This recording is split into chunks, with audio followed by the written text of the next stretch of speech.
औज़ुबिल्लाहिमिनश्शैतानिर्रजीम बिस्मिल्लाहिर्रहमानिर्रहीम। अस्सलामु अलैकुम वरहमतुल्लाहि वबरकातुहू। मैं हूं जी आपका अपना फैमिली डॉक्टर अकबर अली मोहसिन। हमारा आज का मौजू है मोटापा, ओबेसिटी। हमें आज तक ये इल्म नहीं हुआ कि हम मोटापा किसे कहते हैं। बहुत से लोग मोटापे को सही तरह नहीं जानते। थोड़े दिन पहले तक मैं भी उनमें शामिल था। हम मोटापा सिर्फ ये समझते हैं कि बंदा एक दिखने में मोटा सा नज़र आता हो, बस वो मोटा है। हालांकि ऐसे नहीं है। मोटापा और वज़न दो मुख्तलिफ चीज़ें हैं। मोटापे का तल्लुक हमारे वज़न से नहीं, हमारे पेट से है। यानी वेट इज़ इक्वल टू पेट। मोटापे को नापने का बड़ा आसान सा एक तरीका, पिछले दिनों एक प्रोफेसर ऑफ मेडिसिन थे, उनकी बातें सुनने के इत्तेफाक हुआ, समझ आया कि मोटापा क्या है। हम लोग सिर्फ ये देखते हैं कि हमारा वज़न कितना बढ़ गया, हो मेरा वज़न 100 हो गया, 110 हो गया, 89 हो गया, 95 हो गया। तो ये मोटापे की पैमाइश नहीं है। प्रोफेसर साहब ने बड़े खूबसूरत अल्फाज में बताया मोटापा क्या है। हमारे पास एक वो जिसे हम उर्फ़ आम में फ़ीता कहते हैं, दर्जियों के पास आमतौर पर मेजरमेंट लेने के लिए होता है, जिससे दर्जी अपने क्लाइंट के मेजरमेंट लेते हैं, नाप लेते हैं आसान लफ्ज़ों में। तो जो नाप वाला फ़ीता होता है ना, वो हमारे वाशरूम में होना चाहिए। हम उससे अपने पेट को नाप सकते हैं। पेट को कहाँ से नापना है? नाफ से आप अपने पेट को नापें। नाफ को सेंटर्ड मानिए और कमर पूरी से घुमा के नापिए। अगर तो मर्दों में कमर 35 इंच से ज़्यादा है तो फिर वो कमर नहीं है, वो कमरे की तरफ गामज़न है। और 35 इंच से ज़्यादा है तो बंदा मोटा है। इसी तरह ख़वातीन में अगर उनकी कमर 30 इंच से ज़्यादा है, 30 इंच से ज़्यादा है, तो वो कमर नहीं है, वो भी कमरे की तरफ गामज़न है। 30 इंच ख़वातीन में कमर है तो उसका मतलब है कि वो मोटापे में शुमार नहीं की जा सकती। अगर आपकी कमर मर्दों में 35 और ख़वातीन में 30 इंच से अबव, तो ओबेसिटी, मोटापा। उसमें वज़न का कोई इशू नहीं है। वज़न का तल्लुक आपकी फ़िज़ीक से है, आपके कद काट से है, आपकी एक्सरसाइज से है, आपके भाग दौड़ जिस्मानी मशक्क़त से है। अगर एक लंबे कद का आदमी, एक मर्द जिसका कद 5 फुट 6 इंच के करीब है, 5 फुट 9 इंच, 5 फुट 10 इंच या 6 फुट पूरा है, और वो सारा दिन मेहनत मशक्क़त का काम करता है, एक्सरसाइज करता है, भाग दौड़ करता है, साइकिलिंग करता है, पैदल चलता है, वॉकिंग उसकी है अच्छी खासी, तो उसका वज़न अगर 90 प्लस है, 100 प्लस भी है, और कमर 35 इंच के अंडर है, तो नो इशू, वो कोई मोटा नहीं है। अगर एक शख्स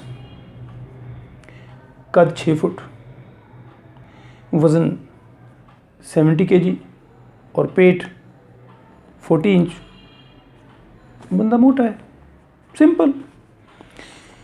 यानी कि वेट को नहीं आपने कंसीडर करना, पेट को कंसीडर करना है।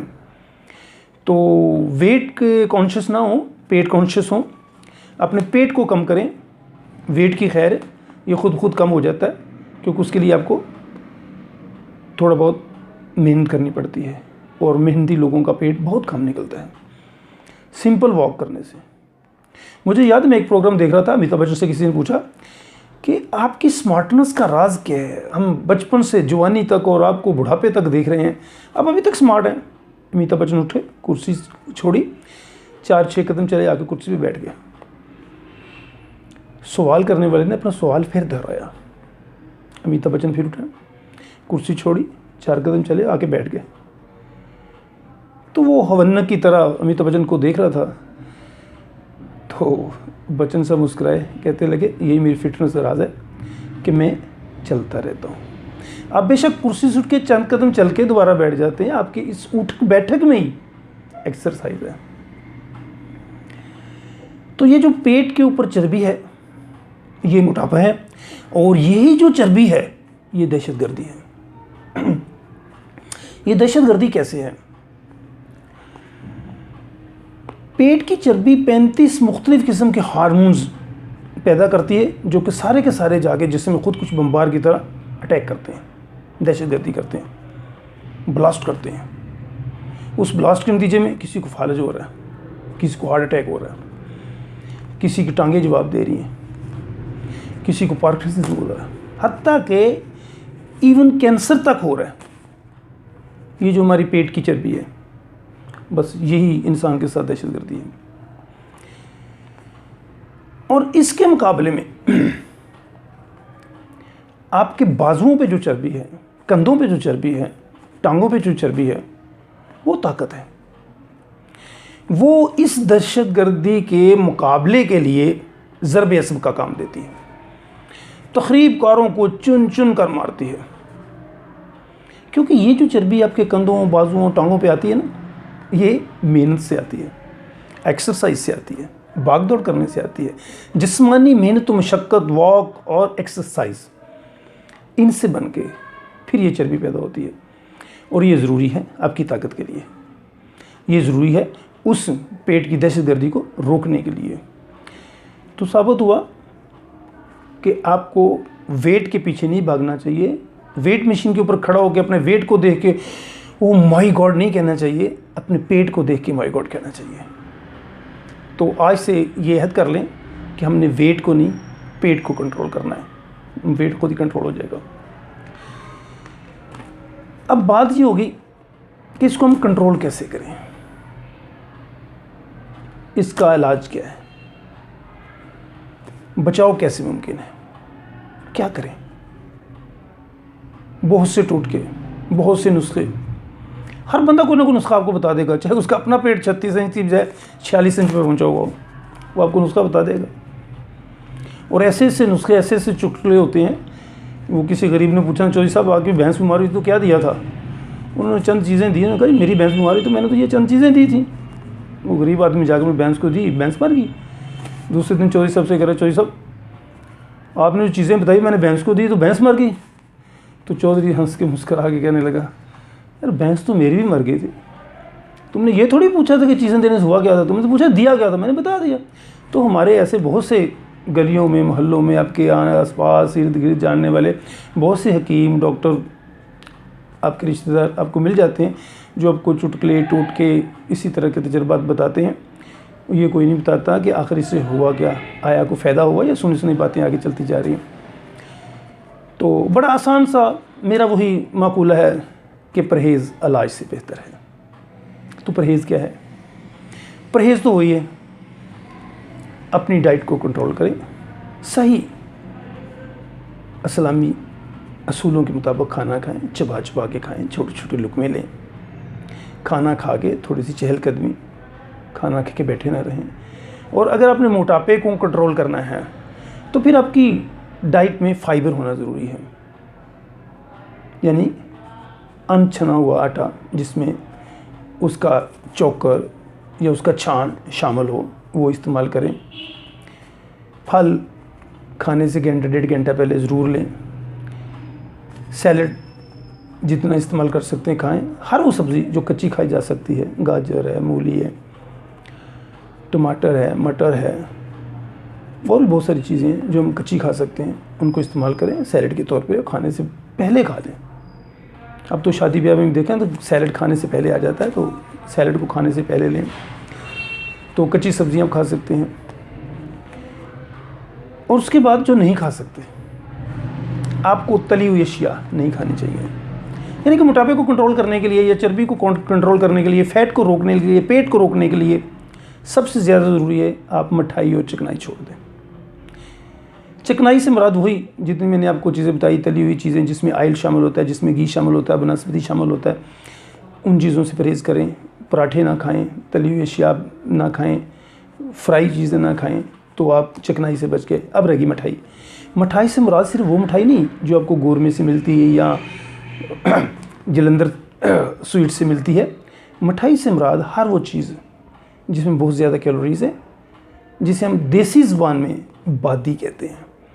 हर बादी चीज़ मीठे में शुमार होती है।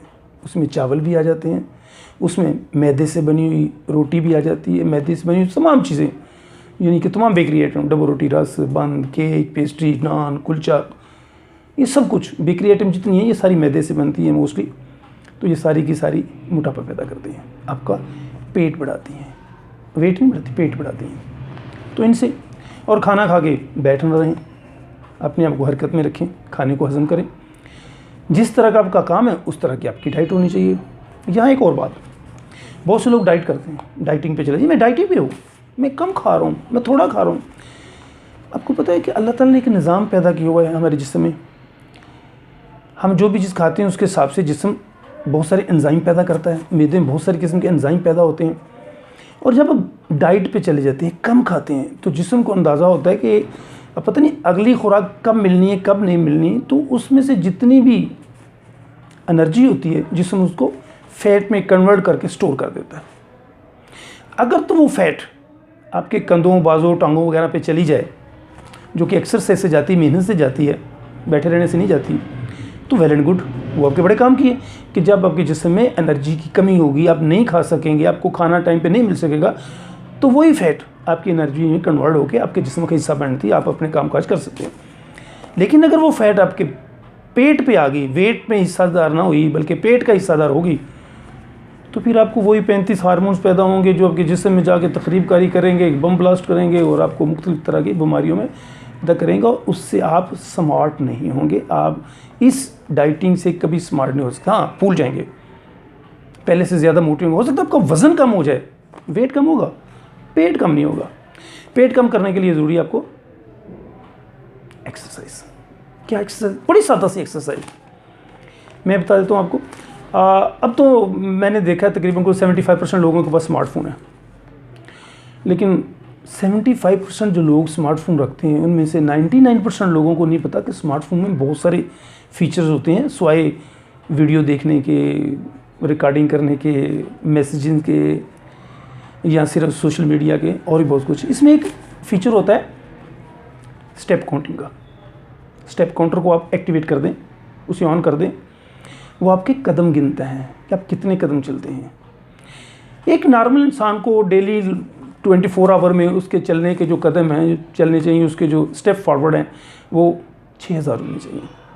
यानी कि आपको रोज़ाना 6000 कदम पैदल चलना चाहिए। और अगर आप चाहते हैं कि वेट की खैर है, पेट कम रहे, तो आपको कदम बढ़ा देने चाहिए। अगर आप 6 के बजाय 10,000 कदम चलें तो आप हार्ट अटैक से बच सकते हैं। 80% रिलीफ है। इस बात की श्योरिटी है कि अगर आप 10,000 कदम रोज़ाना चलें तो 80% चांस है कि आपको हार्ट अटैक नहीं होगा, पीछे 20% बढ़ता है। और अगर आप कहते हैं कि ब्लड प्रेशर, शुगर, फॉलेज, हत्ता कि इवन कैंसर तक से आपको बचत हो जाए, आपको 80% बचाव इन चीज़ों से मिल जाए, आप 11,000 कदम चल लें। इसमें क्या खर्चा आएगा आपका? ना आपको डाइट करनी पड़ी, कुछ नहीं। 11,000 कदम पैदल ही चल रहे हैं ना। आप अपने काम काज में चल सकते हैं, सुबह सुबह वॉक कर सकते हैं, शाम को कर सकते हैं, या अपने काम काज में पैदल का इस्तेमाल बढ़ा दें, टांगों का इस्तेमाल बढ़ा दें। That's all. कोई मुश्किल काम ही नहीं है। क्या करना है? हर काम को गाड़ी पे, बाइक पे ना करें, कुछ काम पैदल कर लें, चंद कदम पैदल चलें। ये चंद कदम करते करते 24 घंटे में 6000 से 11,000 हो सकते हैं। कोशिश करें, मुश्किल कुछ नहीं है। आज के लिए इतना ही। वीडियो पसंद आए लाइक कीजिए, शेयर कीजिए और चैनल को सब्सक्राइब कीजिए। हाज़िर होते हैं किसी नई मौजू के साथ नई वीडियो में। तब तक के लिए फ़ी अमान।